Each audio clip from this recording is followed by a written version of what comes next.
Dans l'actualité à l'étranger, on a appris ce matin qu'un Français en prison depuis 1 an en Iran avait être jugé pour espionnage. Benjamin Brière a été arrêté alors qu'il voyageait dans un parc naturel du pays. Et si sa famille était restée très discrète ces derniers mois, elle a écrit il y a une dizaine de jours à Emmanuel Macron.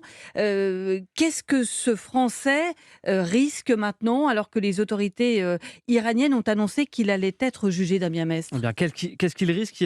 L'espionnage est très sévèrement puni par le régime iranien. Il risque théoriquement la peine de mort. Selon ses avocats, on lui reproche notamment la possession d'un drone pour faire des photos et des vidéos. Alors, que faisait Benjamin Brière à cet endroit et pourquoi avait-il ce drone? Eh bien, sa famille répond qu'il est simplement un touriste comme un autre qui cherchait à photographier le paysage. Benjamin Brière, qui aurait été arrêté à la frontière du Turkménistan alors qu'il s'apprêtait, dit-il, à poursuivre un long voyage en van entamé dès 2018. Il allait donc quitter le pays selon son avocat Philippe Valland. Pour lui, cette histoire de drone n'est qu'un pur prétexte du régime iranien. Personne ne peut raisonnablement croire que Benjamin Brière était un espion.